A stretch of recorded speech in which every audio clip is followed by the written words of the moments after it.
In your headlines, a serious incident this morning resulted in the closure of First Caribbean International Bank's Highway branch. The tourist board assured that the TCI is safe for visitors, and developments in the fight to combat illegal entry sees the merging of two entities.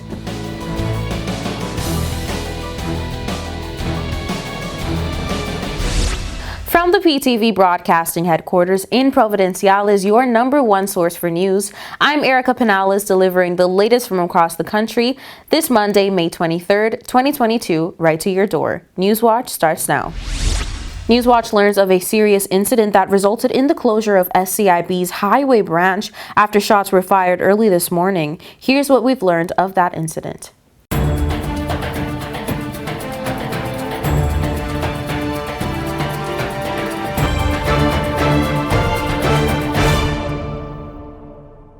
A 29-year-old man has been treated and released from hospital after being grazed from bullet fragments during his escape from gunmen attempting to rob him. The man was shot at as he sped to exit the First Caribbean International Bank parking lot, where the terrifying ordeal had just taken place. We learned that earlier this morning, May 23rd, a man was on his way to the First Caribbean International Bank when suspects who were armed and dangerous may have followed him. His quick thinking and keen alert put him on guard, and he was able to get away as the assailant shot after the vehicle he was driving, barely missing him. Police arrived on scene shortly after and ordered that the bank be closed for the time being as they processed the crime scene. Anyone with information on this incident is asked to call 911 or leave tips anonymously at 1-800-8477. The gun amnesty may not have been as fruitful as they'd hoped. However, a number of executed search warrants and stop and search operations seem to be bringing forth positive results. Police have reported the seizure of 2 firearms after a silver car was stopped by police in 5 Keys on Saturday, May 21st. 2 males were arrested for carrying firearm and ammunition. New developments in the fight to combat illegal entry sees the merging of 2 entities to ramp up security and response measures. Take a look. The command and management of the Turks and Caicos Islands Coastal Radar Station has now been placed under the Royal Turks and Caicos Islands Police Force in partnership with the Marine Branch. Commissioner of Police Trevor Botting made the announcement that the radar system, previously under the Ministry of Immigration and Border Control, will be a part of the Specialist Operations portfolio managed by Assistant Commissioner Kendall Grant. The radar system is to work in conjunction with the Police Marine Branch and will be renamed the Maritime Operations Center, which will manage all aspects of marine safety, security, and search operations. The commissioner says the merge is part of the force's work to enhance the national security and border protection of these islands, and to enhance the radar coverage as well as the working relationship with regional partners to diminish incidents of human smuggling. Don't go anywhere. More Newswatch when we return.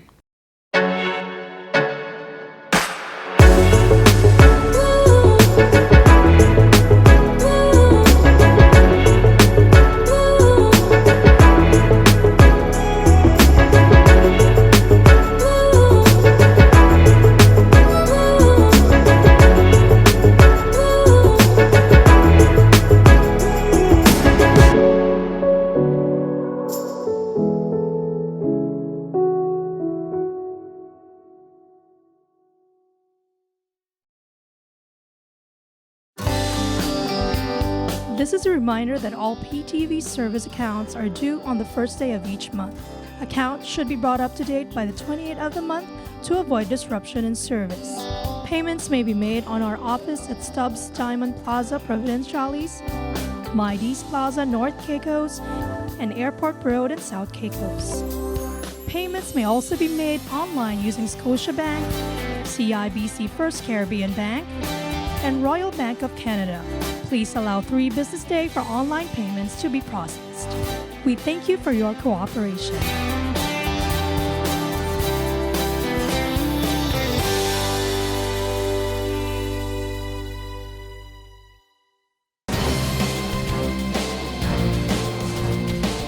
Welcome back to Newswatch. Leader of the opposition has had a lot to say these past few weeks on how our current administration is handling things. Here's more. Leader of the opposition, Honorable Edwin A. Astwood, recently published a release titled, "This Should Shake Every PNP Supporter to Their Core." The release is about an illegal structure being built using PNP campaign posters as materials, and by the looks of it, Honorable Astwood is not happy. He began, quote, "Seeing an illegal structure being constructed with PNP election billboards should shake every PNP supporter to their core, and additionally, all country-loving Turks and Caicos Islanders should be upset by this." He continued, "The image shows the illegal structure located in the Snake Hill area or somewhere in Providenciales. You can clearly see that all the sides are covered with PNP campaign billboards. This area was cleared of all illegal developments during the past PDM administration. Now the structures are returning with bold messaging," end quote. Although Honorable Astwood does not believe that the structure was commissioned by the PNP administration, he realizes he had been wrong about them in the past by giving them the benefit of the doubt. In the release, he stated, quote, "The message is saying that now that the PNP is in power, we have the green light to do whatever we want. I surely hope not. It may be signaling, I support the PNP party, so don't mess with me. I can only speculate about what message this illegal squatter is signaling to the Turks and Caicos Islands government." He then continued, "The Minister of Finance in his budget address stated that $2 million have been allocated to address unlawful settlements and a further $2 million to offset legal costs for arbitration. However, I have yet to identify the specific line item, actions, plans, or policies that this is funding. It appears to be the overall amount that is scattered in the recurrent funding for the Crown Land Unit and the Planning Department, taking into account those departments' regular yearly recurrent expenditure, along with one or two vehicles for the respective departments." Finally, Leader of the Opposition stated, "I await to see how this come for this work PNP administration handles these illegal settlements, in particular, this structure advertising their government, or is this all by design?" End quote. The Turks and Caicos Tourist Board assure that this destination is safe for all visitors. Take a look. Honorable Josephine Connolly, Minister of Tourism, said, "The Turks and Caicos Islands is one of the safest countries for travelers. Travelers can take heart and be confident in their vacation plans as they make the Turks and Caicos Islands their destination of choice to visit." End quote. Currently, more than 85% of the adult population are fully vaccinated, making the Turks and Caicos Islands one of the most inoculated countries in the world. The Turks and Caicos Islands government has been proactive with its COVID-19 vaccination program, ensuring that persons take up the vaccine for betterment of all. The Ministry of Health and Human Services has announced a fourth dose of the COVID-19 vaccine and is currently being administered to adults throughout the country, prioritizing those aged 60 and older who are immunocompromised.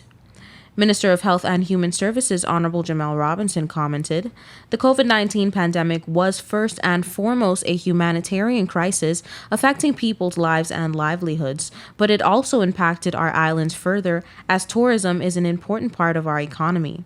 The Honorable Minister went on to add, "My health team moved quickly to introduce measures aimed at containing the spread while minimizing as much as possible the impact on the tourism sector.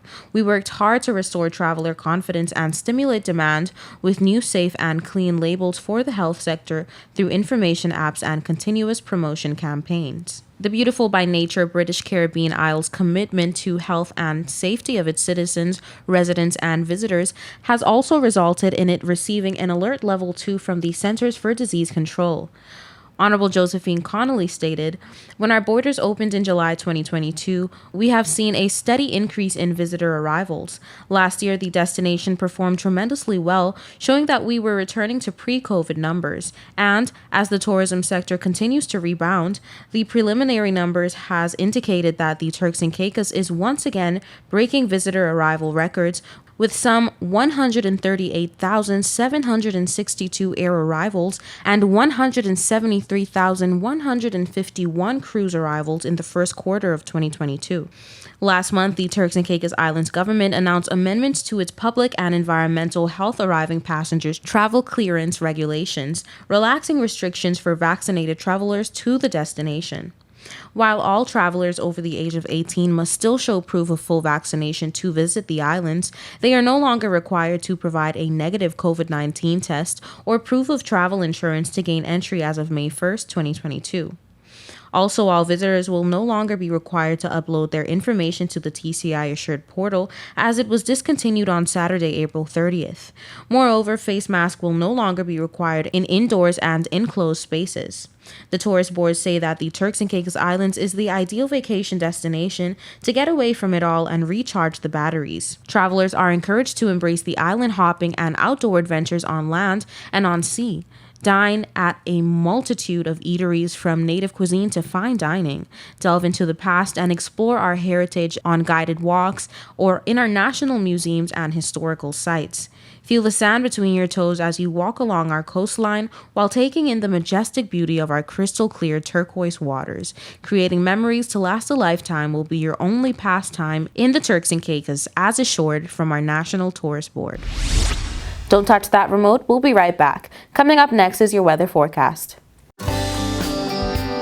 This is a reminder that all PTV service accounts are due on the first day of each month. Accounts should be brought up to date by the 28th of the month to avoid disruption in service. Payments may be made on our office at STUBBS Diamond Plaza, Providenciales, Mides Plaza, North Caicos, and Airport Road in South Caicos. Payments may also be made online using Scotiabank, CIBC First Caribbean Bank, and Royal Bank of Canada. Please allow 3 business days for online payments to be processed. We thank you for your cooperation.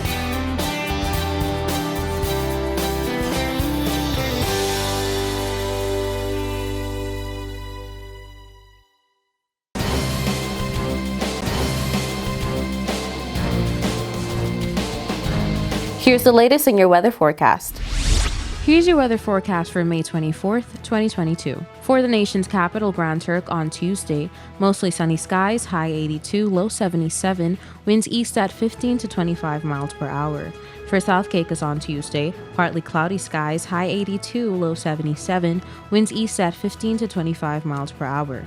For North and Middle Caicos, mostly sunny skies, high 83, low 77, winds east at 15 to 25 miles per hour. For Parrot and Pine Key, mostly sunny skies, high 82, low 77, winds east at 15 to 25 miles per hour. And on Providenciales, mostly sunny skies, high 82, low 77, winds east at 15 to 25 miles per hour. Now for your sunrise and sunset. Sunrise 6:08 a.m., sunset 7:26 p.m. And for your high tides and low tides, high tides 3:40 a.m., 4:17 p.m. and low tides 9:27 a.m., 10:33 p.m. And that's it for your weather forecast. We'll be right back with more News Watch.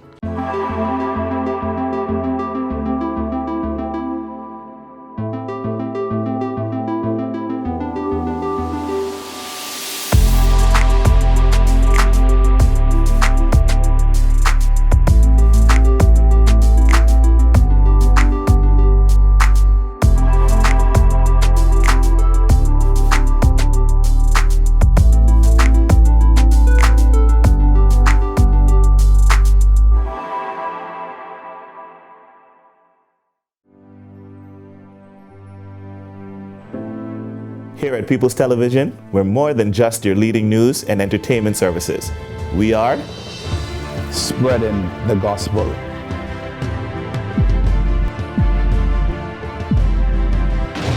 We are breaking barriers.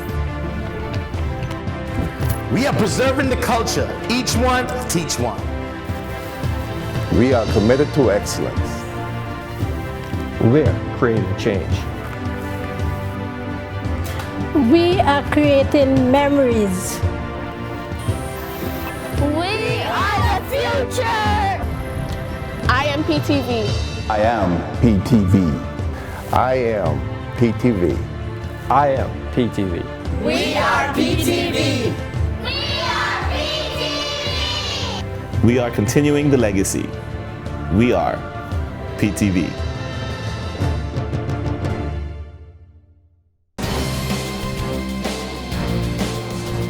Welcome back to News Watch. The Department of Corrections and Rehabilitation hosted a Chance for Change workshop in hopes of fostering successful reintegration. Take a look. The official launch took place during a brief and informative ceremony on Wednesday, July 10th in 2019 at the Blue Haven Resort. The Chance for Change was initially launched in efforts of joining with various government departments, private sector organizations, churches, and other non-governmental groups, all working together to assist offenders and to support their transition from incarceration back into society. The Chance for Change workshop yesterday was seemingly attended by leaders of the church mostly, with the intention of helping offenders reintegrate in the community successfully by addressing their specific needs and identifying community resources to match those assessed needs. So maybe you'd like to know who can participate in this program. To participate, you must firstly be a legal citizen or resident of the Turks and Caicos Islands. You must have been convicted as an adult or juvenile and imprisoned, and you must have been released from prison in the past 12 months. To access these services, you must sign up while in prison or call or visit the Probation and Rehabilitation Unit. The 12 components of the program include release planning, case management, employment, mental health or substance abuse, education, essential needs, social support, housing, identification, bag of hope, a support group, and pro-social activities. Some transition tips that were shared at the workshop for inmates is that re-entry can be both exciting and frustrating. And some things to consider are to mentally prepare for the adjustment process. Give yourself permission to ease into the transition. Understand that what was once familiar can seem different. Expect mood swings. It is possible for you to feel happy one minute and defeated a short time later. However, don't isolate yourself and work with your probation officer. The Department of Corrections and Rehabilitation's mission is to rescue offenders from a life of crime and provide the structure, supervision, support, and assistance they need to move beyond who they were and become who God intended them to be. And that brings us to the end of this edition of The Real News. I hate to leave you so soon, but of course, you can join us every weekday at 6:30 p.m. and tap into our social media platforms at www.ptv8tci.com. I'm Erica Pinales, keeping you informed, updated, and affiliated. Until next time.